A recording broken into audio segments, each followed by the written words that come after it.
Let's take a look at the marquee matchups in each of these states, starting with West Virginia. Make no mistake, Blankenship can win. The polling in the race has been limited.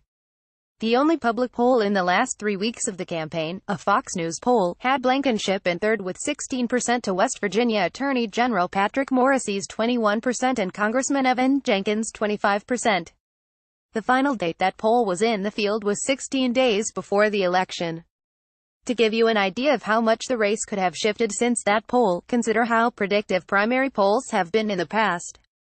In presidential primaries since 2000, the average poll taken 14 to 21 days before the primary has been off by a little over 9 points between where the two finishers eventually finished and polled.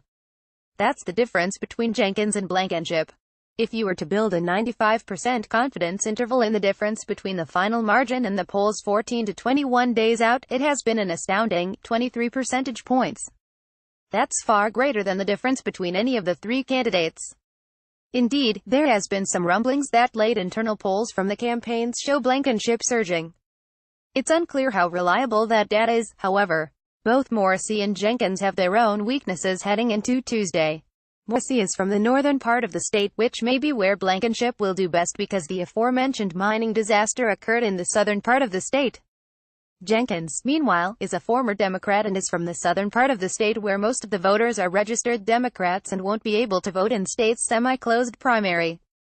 If either Morrisey or Jenkins ends up winning, Republicans will be in their best position to control both Senate seats from West Virginia since the 1950s. If Blankenship emerges victorious, it could be a disaster for them. Indiana Senate. A less controversial primary is occurring 2 states over in Indiana. There, 3 major Republican candidates are vying to take on vulnerable Democratic Sen. Joe Donnelly. Donnelly won a close race for his first term back in 2012 against a flawed opponent, and Trump won the state by nearly 20 points in 2016. The favorite to face Donnelly is businessman and former state representative Mike Braun. He's in a 3-way battle with Congressman Luke Messer and Congressman Todd Rokita. Braun has been able to cast himself, like Trump, as someone from outside of politics to help clean up the swamp. The polling in the race has been limited. In fact, no poll, gold standard or none, has been released publicly in the last 3 weeks. The last poll, a non-gold standard poll that does not meet CNN's standards from Gravis Marketing, had Braun up by double digits but with about half the electorate still undecided. In other words, it shouldn't be surprising if Messer or Rokita end up winning. While Messer and Rokita have faced problems in the Republican primary for being career politicians, Braun is untested in a major general election.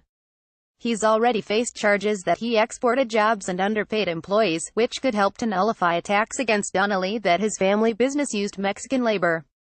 Still, Braun is certainly nowhere near as toxic in a general election as Blankenship could end up being for Republicans in West Virginia. No public polling has tested a Braun versus Donnelly matchup. Ohio Governor Mitt Romney isn't the only former presidential candidate running for major office this year. Ohio's Democratic primary features a number of candidates, but the top 2 are former director of the Consumer Financial Protection Bureau Richard Cordray and former U.S. Representative and presidential candidate Dennis Kucinich. In some ways, the matchup is a rerun of the Hillary Clinton versus Bernie Sanders matchup. Cordray is a former Barack Obama administration official. Kucinich has the backing of the Bernie Sanders-aligned group Our Revolution. But as Politico's Daniel Strauss points out, Cordray also has endorsement of Sen. Elizabeth Warren and has progressive bona fides from his days a consumer watchman.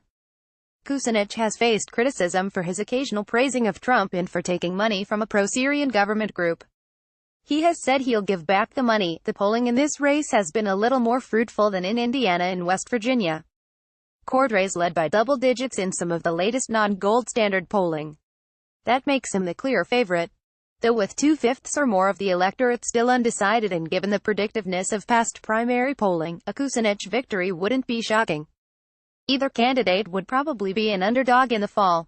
A non-gold standard survey use poll in March had Republican and Ohio Attorney General Mike DeWine leading both leading Democrats by around 10 points, with Cordray running a little better than Kucinich. DeWine has been ahead of Ohio Lieutenant Governor Mary Taylor by at least 15 points in all public polling in the Republican primary. Taylor, interestingly, has been running away from her former running mate and chief Trump critic Gov. John Kasich. It doesn't look like it will be enough for her to win. Republicans will also nominate a candidate to take on Democratic Sen. Sherrod Brown in the fall. Congressman Jim Renacci is heavily favored in this primary, though he trails by double digits against Brown in public polling for the general.